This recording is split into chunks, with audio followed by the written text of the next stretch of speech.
Thank you so much for joining us today. My name is MG Govia. I'm the Education and Outreach Liaison of OK1, and you've pushed play on our podcast, Digging Deep. I appreciate you joining us this month. We are excited to be talking about quite a few things with a different industry partner.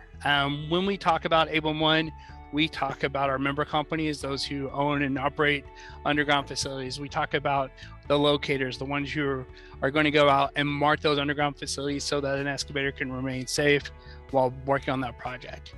But what about the behind the scenes person of a construction company? Not the safety director, not the project manager, not the one who's out in the field, but the one who has to make sure everybody's doing everything the right and safe way for the company. And so that's who I reached out to. And today we're joined by Allissa Sims. She's with Kimbel Mechanical Systems. And Alissa, before we even get started, can you tell us a little bit about you and your role with the company? Yeah, so I am with Kimbel Mechanical Systems. As you said, my official title is General Counsel. So that just means I'm the in-house attorney for the company. And under that falls hit lines and 811. So it's just another piece of something that I handle. I have a team that helps me handle that as well. But we look into all of the safety aspects, the legal aspects, and of course the inevitable claims when we do hit a line. Outstanding. And hopefully that doesn't happen too often, especially when the process is working the way it's supposed to, but we'll dive into that as we go. So let's talk about the importance of 811. That's definitely where it all begins. Little backstory for those who are listening. It all started with a phone call from you to me, talking about damages and what happened. And we just looked at the process from beginning to when that damage occurred. And so I know that is something that your company values and understands the importance of, but can you kind of elaborate on that? Yeah, definitely. I mean, 811 is critical to our business. So Kimbel Mechanical does electrical, plumbing, and HVAC work. So we are in the field digging for all of our electrical installs, all of our plumbing installs. So day in and day out, there is a multitude of excavations occurring and occurring across a multitude of states as well. So talking to you with OK811 is great. And it's your process in Oklahoma is pretty similar to other states that we work into. And so that's great too, that it's something that's a consistent process for our crews to do and know that they can count on and have those lines marked for their safety. Before they go out and they stick a shovel in the ground, they know what's there. So it's just really a crucial part of our business. Absolutely. We've seen some marketing ads with different notification centers with other companies that promote 811. And one thing that we always say is don't dig blind. Digging blind is asking for an accident. And I'm glad to hear that your company made such an emphasis on understanding the importance of 811. How big is your company with you having work around all these different states and stuff? So we have about 600 employees, Wow. And then also subcontractors in addition to that. So pretty large and across quite a few different states. Do a considerable amount of work in Oklahoma. So that's a big piece of it for sure. We're based in our headquarters is Fayetteville, Arkansas. Outstanding. And I love Arkansas. I don't know if our listeners know this. Yeah, I don't know if the listeners know that about me. I was born in Little Rock. Family's out there. I'll be there next month to see my mom. Anyway, who cares? But yeah, Arkansas is a great state. So when it comes to the projects, 811's office is going to be hopefully the beginning of each project that you guys take care of. Is there like standards that you have? Is there a pre-excavation checklist? Is there the opportunity to white line areas, stuff like that? Yeah, definitely. So it's one of the first steps. We have a pretty methodical process when we are working on our homes. A lot of times we're working for builders where we're doing an entire subdivision for them. So we've got it mapped out. We're going through the schedule with them. There's a lot of timing that has to line up when you're doing construction work. And 811 is part of that process. We've got to make sure that we're getting those calls in the timely manner, giving ourselves and the utility company companies enough time to get those lines marked, and completing the excavation within the window as well too, or calling for a refresh if we need to. So definitely a lot of timing goes into that, but it's one of our first steps that we do is call 811, and we record that number on our end. We have a record of what our 811 call-in number is. And then before we dig, all of our excavators complete a pre-excavation checklist, and it's really pretty awesome. All of our excavators have an iPad, and it walks them through the entire process, and it's just really well done. And it's a step-by-step sheet where they put in, have locates been called in for? Yes. What's the locate number? Are the locates still valid? When will they expire? I mean, so they're really having to put all of that information in. Just also serves as a double check to them that, hey, are we really good here? And then it walks them through taking pictures. So they take pictures pre-excavation, even kind of give some guidelines on the best way to take the pictures, make sure that there's certain markers in those that we can refer back to. And they also do have the ability, and many of them do, use their iPad and just kind of can draw with their finger to mark out their planned excavation path. Nice. So we don't do, typically we're not doing white lining with paint on the ground, but they will do that digitally on their iPad and mark out their path. And then kind of go through the process. So if they start their excavation, and they do unfortunately have a hit, then it walks them through how to document that afterwards. And of course, they make the call in to notify that they have made the hit. They notify 811. They also notify back to us to our home office, and we get a detailed record of what happened. So really kind of a start to finish process with that. And then the check sheet is uploaded and is there to be saved for future reference, and can be used for training purposes and all sorts of things. So it's really a fantastic tool that we have. Outstanding. Yeah, that would be cool. I hope that all excavation companies, as big as yours or as small as that local landscaping company, all take advantage of the opportunity to document everything. Because when it comes to that claims process, documentation is crucial. Yes. There's digging blind and then having nothing to support what happened. Those are the two things that I tell excavators constantly. If the unfortunate happens, what are you going to say? Well, how can you show that it was truly an accident? Maybe it was a mistake on the locator side. Maybe it was a mistake on yours, but if you have nothing to say, then it's always going to be your mistake, unfortunately. Absolutely. Yeah. I know that you mentioned that you're not doing white lining. May I make a plea to your guys to do it every once in a while? Oklahoma is a state that white lining isn't legally required. There is some talk about the next wave of legislation that may include digital white lining. So it'll be similar to what your guys are doing with the iPads currently. So instead of putting paint on the ground, being able to shrink the dig site within the locate request, and that will be transmitted over to the utilities, so they can go, okay, this is specifically where they're digging, and they can do it through mapping instead of white paint. So hopefully that comes together. That's a little in the future, hopefully closer than farther, but it is the next talks when it comes to white lining.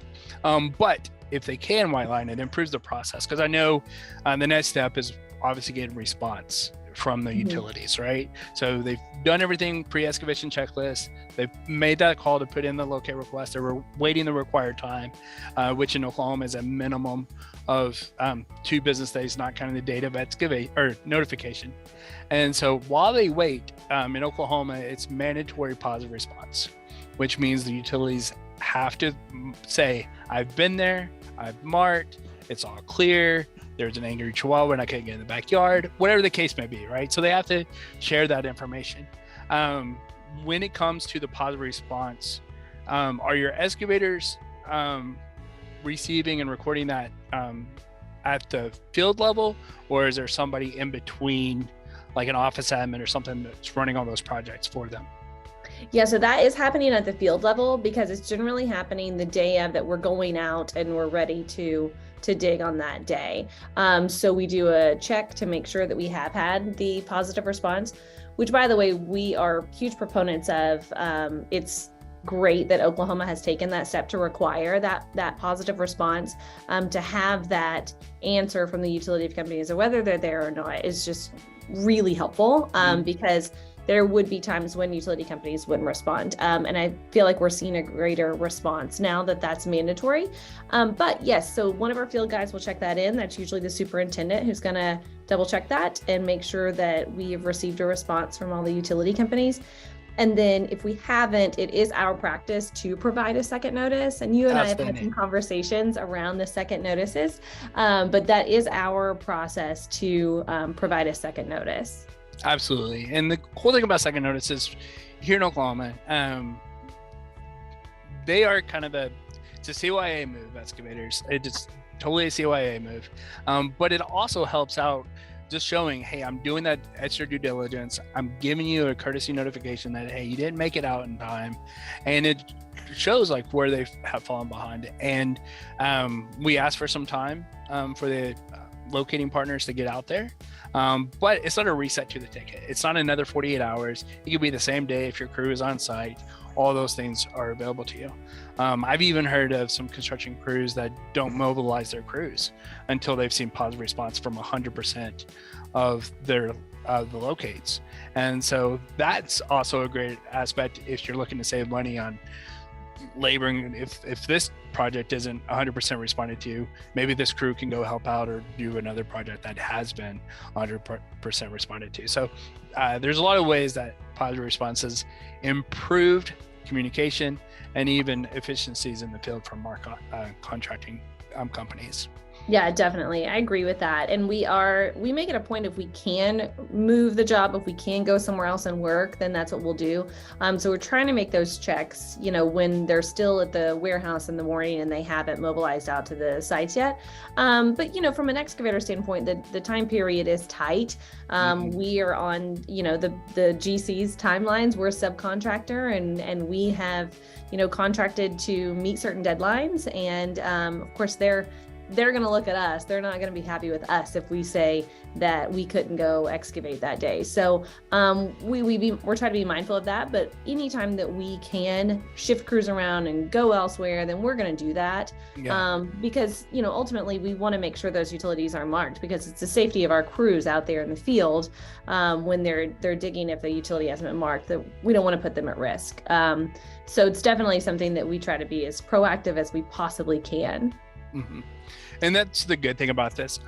My keyword this year, I don't know if in my podcast and my presentations and trainings, is communication. When it comes to 811, you and I could probably get lost in all the legalese of the Oklahoma Underground Facilities Damage Prevention Act.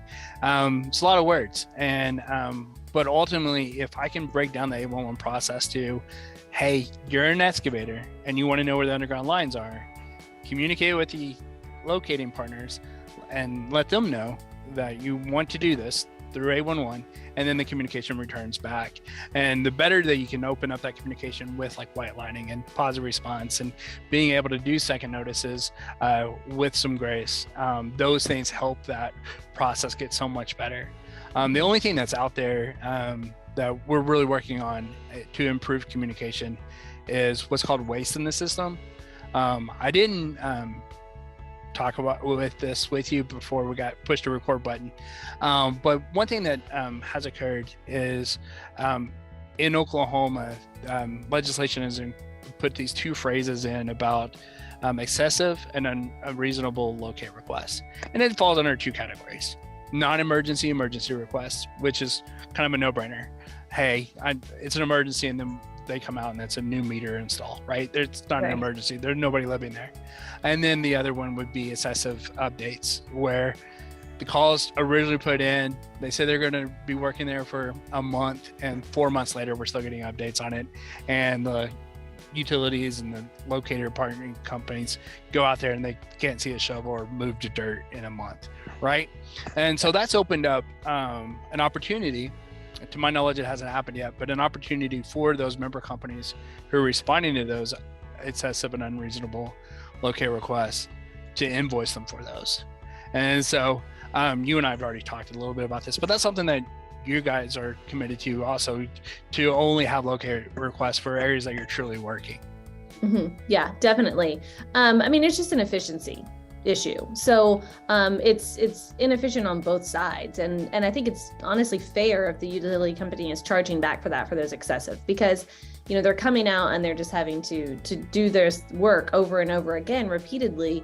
You know, they should have the right to charge. If I had my guys, my crew out to just keep going back every single time because the lines weren't marked, that was how the law read. You couldn't go until they all were marked, and I had to just keep going back over and over and over. I mean, that would be excessive on my side and inefficient. So we look at it from an efficiency standpoint, and we are more efficient when all of our jobs are planned and we know where our crews are headed, and we know we've got the information we need. And, you know, utility locates is just kind of another thing in our toolbox that we have to have. You know, we've got to have the updated plans. We've got to have our utility locates. We've got to have our right tools. We've got to have our material. It's just, you know, another thing that we look at as a necessity to do our job. So, yeah, I think that, I think it's fine that Oklahoma has made it that way. I think hopefully it will make the entire process more efficient for both sides. Exactly. I remember on November 1st when I got the phone call, because that's when it went into effect. And there was one company who was like, okay, I'm ready to start charging people. I'm like, that's not... I was like, I get it. There's a lot of noise, but we're only one day into this. So I explained the process. It does help clean up communication. I'm hoping that it'll continue to be barked for a while and not any bites being made.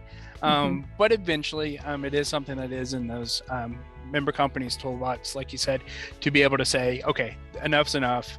Let's don't put any locate requests in for this area until you're really working, so that I can be where the working is taking place, and I can make sure that I'm not getting second notices on, you know, job site 2 when I keep dealing with job site 1 that isn't any work over and over and over. So hopefully it continues to clean up, and between positive response and cleaning up those excessive locates, I think we're seeing a lot of progress in Oklahoma over the last year anyway.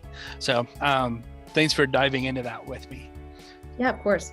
So the unfortunate happens, damages occur. So we already talked about your checklist pre-excavation. Now what is your superintendent's doing before reporting it back to you, and what's the process like? Yeah, so when the line is hit, of course, like I said, the company is located, and then our company is located. And so what that does internally on our side is it sort of starts this process. It goes, and we have an extensive warranty tracker system. And so the hit lines are treated as a warranty item, and it goes into our warranty tracker. And that creates an email that automatically goes out, and it's going out to our top level officials to let them know that we hit a line. And, you know, this is something that we take really seriously. So I'm getting it, our safety manager's getting it, our chief operations officer is getting it. And we're being made aware that this line was hit, and it's kind of got some of the brief details on it.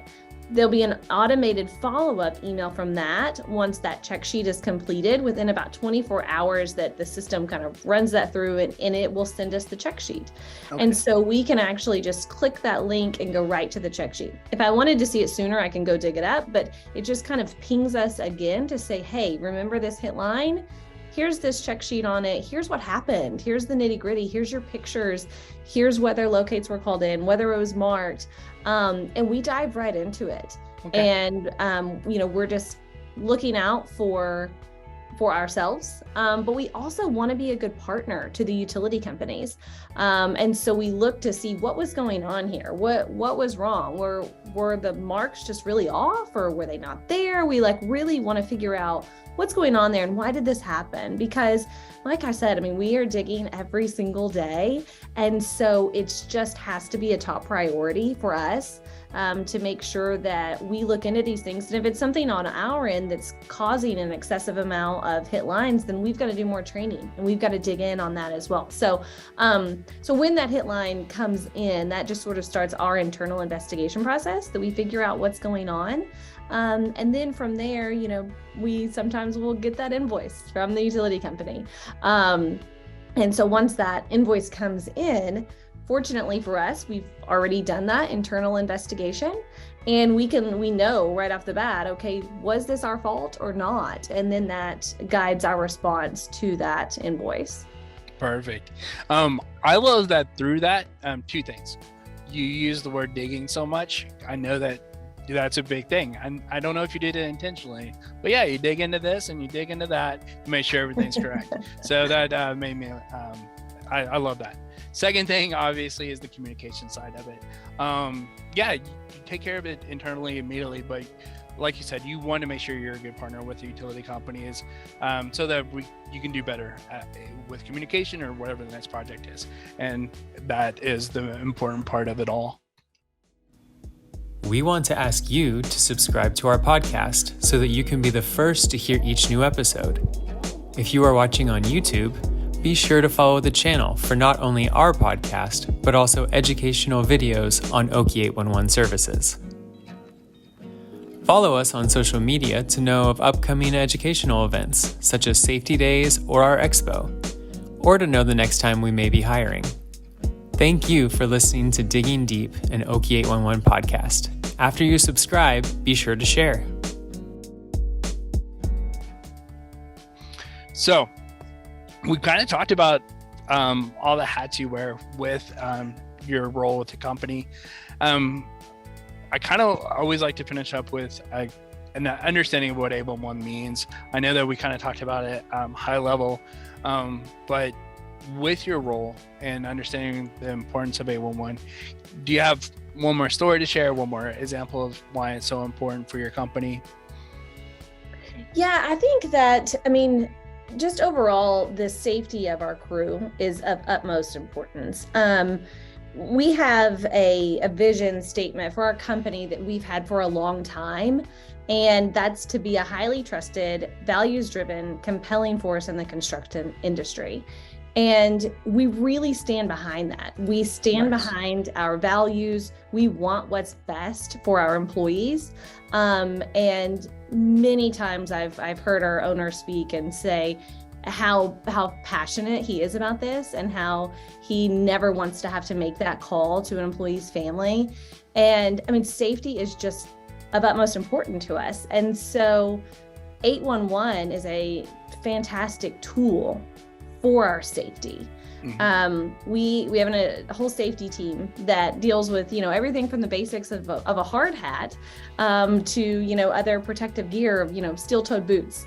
Right. And I really feel like 811 is that basic tool. It's just so critical to our industry and to our business. And so we are very fortunate for 811. It's a really easy process for us to follow, but provides invaluable information. So 811 we're big fans of 811 around here for sure. Awesome. I have a story in my pocket ready to go in case we needed it, but you said everything I could possibly think of about how important 811 is. So I appreciate that. I do truly appreciate your time today. We've talked about so much. I hope our listeners maybe glean some information off of how your company handles locate requests, and maybe has some best ideas or best practices that they can use for their companies as well. So that being said, to our listeners, if you have questions on how 811 process works for you, especially on the excavator side, reach out to me. Something I always say, my role is an ambassador role. Like, I want our member companies and their underground facilities to be protected, obviously, right? That's what 811 is created to do. But more importantly, even though that's the direction of the initial communication, more importantly is making sure that anybody who's doing work around those lines can go back to work the next day and provide for their families, their communities, and be the person that they need to be with that job. And so if an excavation company is listening to this and like, hey, maybe I need to get some new ideas, maybe I can look at the process a little bit differently, reach out to me. My email address is easy. It's just the word education@oki811.org. And let me see if we can look at your processes, compare it with others, and make sure that your crews are always being safe and utilizing the 811 process as best as possible. So with that, Alissa, you've been awesome. Thank you so much for sharing how your company does 811. And I look forward to working with you in the future. Maybe you can come over to Oklahoma for our expo coming up in the spring. So we'll try to make that happen too. Yeah, absolutely. Thank you so much for having me. I really appreciate it. I've enjoyed being a guest today. Awesome. Thank you again. And with that, excavators and other listeners, thank you so much for all you do to keep Oklahoma safe out there. Thank you.